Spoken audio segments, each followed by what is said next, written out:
اعوذ باللہ من الشیطان الرجیم بسم اللہ الرحمن الرحیم وآتوا النساء صدقاتہن نحلا، اور عورتوں کو ان کے مہر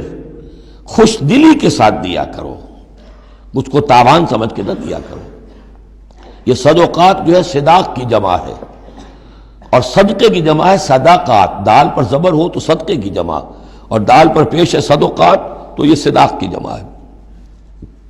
فَإِن تِبْنَ لَكُمْ عَنْ شَيْءٍ مِّنْهُ نَفْسًا، پھر اگر وہ خود اپنی مرضی سے، اپنی رضامندی سے اس میں سے کوئی چیز تمہیں دے دیں، تم نے مہر جو انہیں دیا تھا وہ تم نے ادا کر دیا، اب وہ تمہیں کوئی ہبہ کر رہی ہیں، تمہیں اس میں سے کوئی چیز جو ہے ہدیہ کر رہی ہیں، تحفہ دے رہی ہیں، تو کوئی حرج نہیں۔ فَكُلُوهُ هَنِيًّا مَرِيًّا، تو تم اسے استعمال میں لاؤ، کھاؤ لچتا پچتا، اس میں کوئی حرج نہیں ہے، لیکن یہ ہے کہ وہ ہو ان کی مرضی سے، زبردستی نہیں، جبر کر کے نہ لے لیا جائے۔ فَإِن تِبْنَ لَكُمْ عَنْ شَيْءٍ مِّنْهُ نَفْسًا، بالکل اپنی مرضی سے۔ وَلَا تُؤْتُوا السُّفَهَاءَ أَمْوَالَكُمُ الَّتِي جَعَلَ اللَّهُ لَكُمْ قِيَامًا وَارْزُقُوهُمْ فِيهَا وَاكْسُوهُمْ وَقُولُوا لَهُمْ قَوْلًا مَّعْرُوفًا۔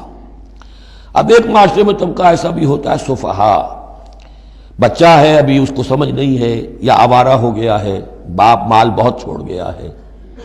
اب وہ مال اڑا رہا ہے، تو یہاں پہ تصور دیا گیا کہ اس میں معاشرتی سطح پر روک تھام ہونی چاہیے، یہ نہیں کہ میرا مال ہے میں جیسے خرچ کروں۔ تو اموالکم کہا گیا، یہ اصل میں ایک معاشرے کی ایک مشترک سی چیز ہے، مشترک بہبود کے لیے ہے، چاہے انفرادی ملکیت ہے لیکن پھر بھی اس معاشرے کی اس کے اندر مشترک بہبود ہونی چاہیے۔ مت پکڑا دو ناسمجھوں کو یا بے وقوفوں کے اپنے مال، جن کو اللہ تعالیٰ نے تمہارے لیے دنیا کے گزران کا ذریعہ بنایا ہے۔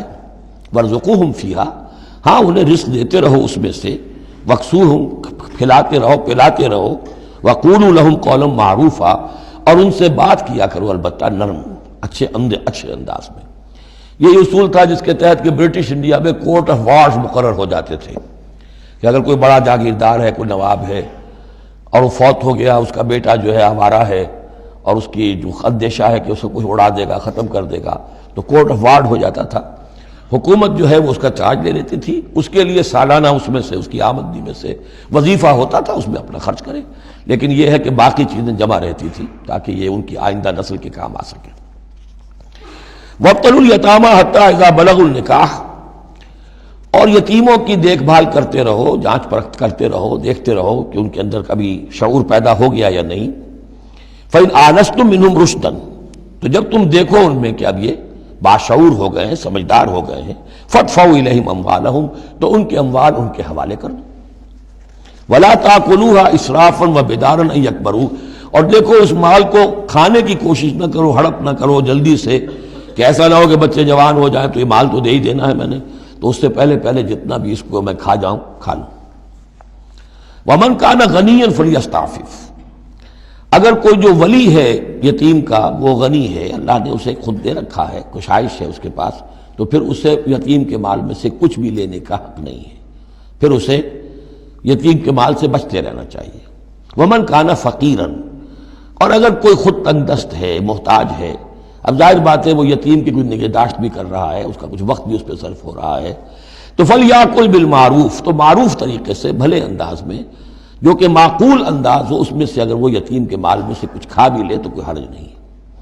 اسلام کی تعلیم بڑی فطری ہے، اس کے اندر وہ بندشیں نہیں ہیں کہ جو ان نیچرل ہوں، جن پر عمل کرنا ناممکن ہو جائے۔ فَإِذَا دَفَعْتُمْ إِلَيْهِمْ أَمْوَالَهُمْ، اور جب تم ان کے مال ان کے حوالے کر دو، فَأَشْهِدُوا عَلَيْهِمْ، تو گواہ بنا لو کہ یہ چیزیں تھیں جو آج کی تاریخ میں میری تحویل میں تھی، آج تک میں نے ان کے حوالے کر دی۔ وَكَفَىٰ بِاللَّهِ حَسِيبًا، باقی اللہ تعالیٰ کافی ہے حساب لینے کے لیے، یہ دنیا کا معاملہ ہے، اس کے لیے لکھت پڑھت شہادت، باقی اصل حساب تو تمہیں اللہ کے ہاں جا کے دینا ہے۔ لِلرِّجَالِ نَصِيبٌ مِّمَّا تَرَكَ الْوَالِدَانِ وَالْأَقْرَبُونَ، مردوں کے لیے بھی حصہ ہے اس میں سے کہ جو ترکہ چھوڑا ہو، جو وراثت چھوڑی ہو والدین نے اور رشتہ داروں نے۔ وَلِلنِّسَاءِ نَصِيبٌ مِّمَّا تَرَكَ الْوَالِدَانِ وَالْأَقْرَبُونَ، اور عورتوں کا بھی حصہ ہے اس میں سے جو والدین کی وراثت ہے، جو انہوں نے ترک کیا ہے، ان کا ترکہ ہے، اور رشتہ داروں کا۔ یہاں پہلی مرتبہ عورت کو وراثت کا حق دیا جا رہا ہے، ورنہ عرب کے معاشرے میں عورت کا کوئی حق وراثت نہیں تھا۔ یہاں پہ فرمایا گیا کہ مما قل منہ او کثر، چاہے وہ وراثت تھوڑی ہو چاہے زیادہ ہو، قانون جو ہے اللہ کا اس کو اس کے اوپر پورے طور سے نافذ ہونا چاہیے، نصیبا مفروضہ، اور یہ حصہ ہے اللہ کی طرف سے فرض کیا گیا۔ اب میں آپ کو نوٹ کراؤں گا کتنی مرتبہ یہ تاکید ہو رہی ہے اس قانون وراثت کی، اور آپ اگر ساتھ ہی دیکھتے رہیں کہ کتنی دھجیاں اس کی بکھرتی ہیں ہمارے معاشرے کے اندر، کوئی ان کا لحاظ نہیں۔ اور بڑا جو ہمارا خاص طور پر ایک علاقہ ہے کہ جہاں ویسے نماز روزہ بہت ہوتا ہے، وہ بیٹیوں کو کوئی وراثت میں کوئی حصہ دینے کے لیے وہ کسی صورت تیار نہیں ہوتے۔ شریعت کے کچھ چیزیں جو ہیں وہ بہت اہم ہیں، اور شریعت کی یہ چیزیں جو ہیں کس قدر تاکید کے ساتھ آ رہی ہیں، یہ کہتے ہیں یہ رواج کے تحت ہوگا۔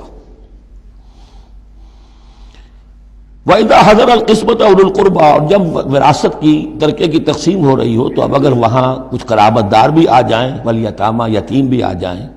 والمساکین، کچھ محتاج بھی آ جائیں، فارزقوہم منہ وقولوا لہم قولا معروفا، تو انہیں بھی کچھ دے دلا دو اس میں سے، کیونکہ اس وقت دیکھ رہے ہیں تقسیم ہو رہی ہے، وہ بالکل محتاج ہیں، تو احساس محرومیت جو ہے اس کو کسی نہ کسی درجے میں جو بھی اس کے اندر کچھ ان کی بداوا ہو سکتا ہو کرو۔ وقولوا لہم قولا معروفا، ان سے بات کرو تو بڑے اچھے انداز میں، جھڑکو نہیں کہ یہ ہماری وراثت تقسیم ہو رہی، تم کون آ گئے یہاں پہ۔